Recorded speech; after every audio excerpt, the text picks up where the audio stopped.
You're listening to Rabbi Aryeh Wolbe, Director of Torch, the Torah Outreach Resource Center of Houston. This is the Jewish Inspiration Podcast.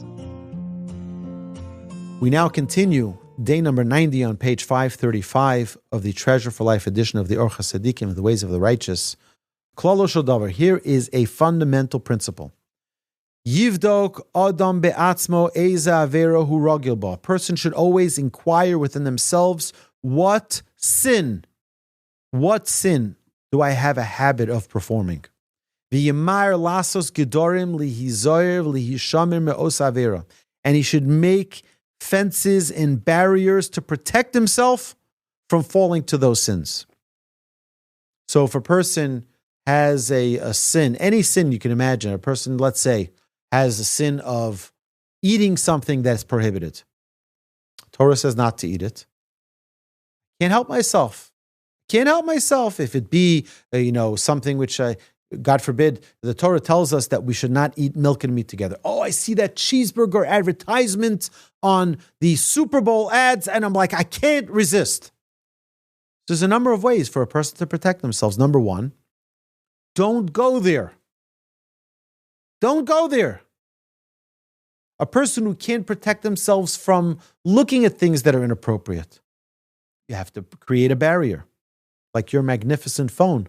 It has no internet. It's an amazing invention. V'yimar lasus gedorim. Make a fence, a barrier to protect yourself from falling into that trap again, into that sin. Gam yivdok atzmo be'ezem mitzvah hu rafui. Person should see not only what mitzvah, what sin he is regular with, what sin he has a habit of transgressing, but also what mitzvah am I weak at? Yavin tchilo ma goram lo shehu rafui ba. What caused me to be weak and lax in this mitzvah? Kigon adam batlan. Person wastes a lot of time, so then things happen. When a person wastes time, they lose track of responsibilities. They lose track of priorities. Yavin tchilo habitual ba midvarim betelim. You should realize that an idle man must understand at the outset that idleness comes from idle activities, and that one who habituates himself to idle activities neglects Torah, neglects prayer, and all that's good. Umishu kovei atzmo l'dvarim betelim u'mizbatel mitoro mitfilo mikol tuv. Lochein yehi zoriz lehistalik min ha'anoshim hamidabrim dvarim betelim v'lo lehischaber imayim. Therefore, the best thing, not to waste time and become someone who's lax at life. Don't hang around other people who are lax at life. The people who sit around and talk idle chatter all the time, that's probably not the right gang for you. It's probably not the right friendships for you. Don't connect with them. Don't get together with them. I remember a woman here in this class. She said to me, but Rabbi, my girlfriends, this lady was saying, we all get together and we sit at Starbucks and we talk about everybody. That's what we do and we love doing it. We've been doing it for years. And now you're telling me we're not allowed to talk about other people? We're not allowed to say negative things about other people? You're going to take away all the fun. This is what we do. We spend time every single day at Starbucks. Not every day, once a week. And we talk Lashon Hara. That's what we do. And now you're telling me I can't say that. What am I going to do? So if someone wants to work on that sin of not speaking negatively about others, the best thing is to probably not hang out with those friends. And the minute you stop connecting with those people who influence you in that way, you will heal and cure yourself from that illness. And this is what a person should do with all of his negative traits. Person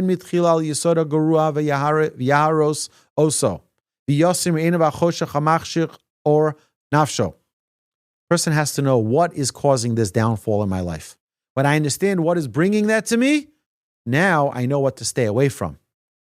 So if a person knows, and I know somebody who's asked me to do this, he says, there's an app on my phone that I am addicted to. Person called me up. I want you to lock it. I want you to put a password, parental control on my phone and lock it so that I don't have access to it. He said he was spending too much time on YouTube. He says, sometimes I can find myself 3 hours later scrolling short after short, video after video. He says, can you do me a favor? Can you lock it up for me? If I need it for emergency, I'll come to you and have it unlocked. He says, I have no choice. It's like this temptation that he has on his hand. It's not necessarily just watching something inappropriate. It's just wasting time. He says, my time is so valuable. But it's so amazing that someone had that thought. The only way to protect myself is to take it away from myself. Now, for those who are going to say, and I heard this argument way too many times. People say, well, why can you just be mature and keep it away? Right? Just don't turn it on. Just have self-control. Yeah, 98% of the world is people who are claiming they have self-control and have none. Because Facebook and YouTube and TikTok wouldn't be in business with billions and billions of daily users if everyone had self-control. Because I guarantee you that if you asked someone, how much is the right amount of time to spend on those apps, on those social media apps, they'll say probably 10 minutes a day. And how much do you spend a day on it? Probably 2 hours. Most people on average are spending 2 hours a day on social media. That's crazy. I will tell you a secret though. I'll tell you a secret. They did a study on the Fortune 50 CEOs, top 50 companies in the world. And they spoke to the CEOs. And you know what? They all had a common habit. They didn't look at their phones till 11 o'clock in the morning. In the morning, they felt that their mind was fresh. They got their productivity, they got their work done. Their bulk of their work, and then, okay, let's catch up with what's going on in the world. Understand that you need to have self-control to be productive. If you're going to be sold to something like that, you're going to lose opportunity. A person has to know his weaknesses. You have to destroy what it is that is your weakness. This darkness that it brings in your life, remove that darkness and bring light to your soul. You need to do this ASAP. Don't wait around. Don't push it off till later. You got to do it immediately. If a person is lazy in detecting his traits, his negative traits, it's going to become so solidified in your way of life that you just can't change it. Right? How many times have you seen people, well, it's just the way I am. That's the way God made me. That's not the way God made you. That's the way you made you. You made yourself to have a habit. The best example, habits of eating. I had someone who told me just today, this individual told me, he says, this person that I know is hundreds of pounds overweight. And they're diabetic. And they keep on saying, what can I do? What can I do? That's just the way I am. And this person who told me the story said that he said to that person who was a family member of his, he said, you can change the way you eat. You can eat healthier foods. You can eat in a limited amount. But all day, eating. It's not healthy. Who doesn't know that there's a right way to eat and there's a wrong way to eat? Everybody knows that. Today, in a world that's so conscientious about diet, healthy foods, healthy habits. My watch, if I sit for more than 20 minutes, it starts beeping. Well, it's time to start doing some exercise, time to stretch, time to get moving. All the watches do that. Everybody knows that. Don't be sedentary. Don't be sitting around. Everybody knows that. But we're lazy and we don't push ourselves to do it right now. Get up and walk around the block. Jog around the block like this young man did. He walked, 25 miles to get here. He wants to get into shape. He walked all the way from the Galleria to class to get here. because he wants to be in shape. He wants to live a long life, a long, happy, beautiful life. Good for you. Good for you. Because if you don't uproot it, it's going to become a root that is embedded into your life that's going to be very hard to uproot at a later time. Also, to seek out peace. You got to pursue it. Run after it. Be like Aaron. Aaron didn't just say, you know what, I really love peace. It's a nice thing. No. He was a rodev shalom. He ran. He pursued peace. Most people will say, listen, it's not my fight. I'm staying out of it. Not Aaron. Aaron said, this is my fight. I want peace. And I'm not going to let up till there's peace. And a person should be eager. You know what it means to be eager in the will of Hashem, in learning Torah, in asking knowledge of Hashem? You don't let up. You don't let up. You ask and you ask and you ask and you ask and you don't stop. You know, there's a famous story in the Talmud of one of the great sages who taught his student what they were learning 400 times.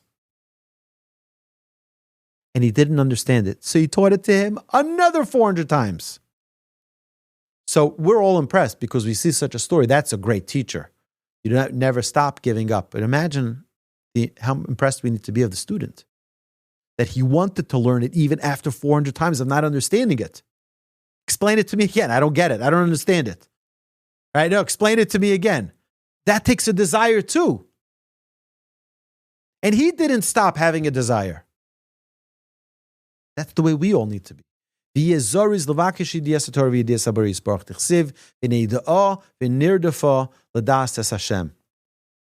verse states, and you will know, and we will know, and we will run to know Hashem. As it says in Ethics of Our Fathers, exile yourself to a place of Torah, meaning remove yourself from the distractions. You're like in an exile. You're locked down to a place of Torah study. It means you have no distractions. And be eager to seek out righteousness. Therefore it says, righteousness shall you pursue. As the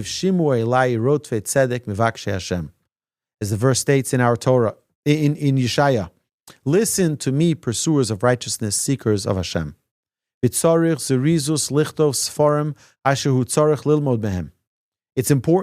that for the books that you must study from, write those books, print those books, purchase those books. I've seen so many magnificent people here in this room where we talk about a certain book that we should learn or we should own, and they immediately come after class. They're like, okay, they take a picture. They immediately go on Amazon, buy it. Rabbi, it's coming to my house tomorrow. There you go. Right there, the book is right there. No wasting time. Tomorrow it's in my house.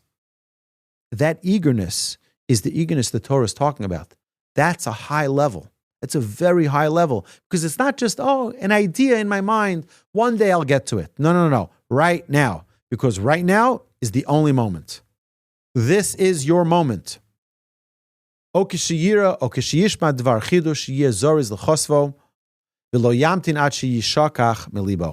hear an idea, a concept, wow, brilliant idea, don't say, you know what, later I'll have time, I'll write it down, I'll remember it.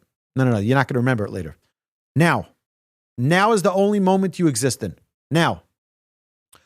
Amar Rabbi Yehuda ben Tema, the Mishnah tells us in Ethics of Our Fathers, Rabbi Yehuda ben Tema teaches us, be bold like a leopard, light as an eagle, swift as a deer, and strong as a lion. For what?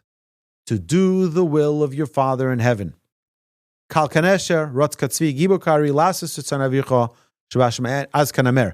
Lasis tzanavicha shabashamayim. Re'ei eich hizhiru chachamim, lasos atzmo kal v'gibor, lasos hamitzvos. Look how our sages instructed us to be light and strong to do the mitzvahs.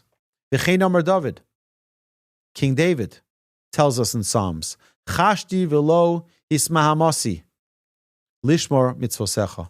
I was quick and I did not delay to keep your mitzvos. Meaning, time is of essence. Now is the only moment you have. V'chein dorshu Rabbeinu Zechron Lavrocha. Ushmartem es mitzvos. Ushmartem es matzos. And you shall, do not read it matzos, but rather mitzvos. You shall watch the matzos, it says. The matzos were done very quickly, 18 minutes. They didn't even have time for it to rise. Our sages say, don't read it matzos, but rather add a vav. It's mitzvos. Mitzvos. If a mitzvah presents itself, do not allow it to go stale, but do it immediately. Im tava mitzvah liyadcha al tachmitzena. Ela aseh osa miyad. Do it immediately. V'tzorach me'od kalos uzurizus ugvura lihilachem. So, what we're saying here is in order to fulfill the Torah, the mitzvos, the closeness to Hashem, to get to the levels that we want to attain in life, we need to do them immediately. And my dear friends, this concludes day number 90. You've been listening to Rabbi Aryeh Wolbe on a podcast produced by Torch, the Torah Outreach Resource Center of Houston. Please help sponsor an episode so we can continue to produce more quality Jewish content for our listeners around the globe. Please visit torchweb.org to donate and partner with us on this incredible endeavor.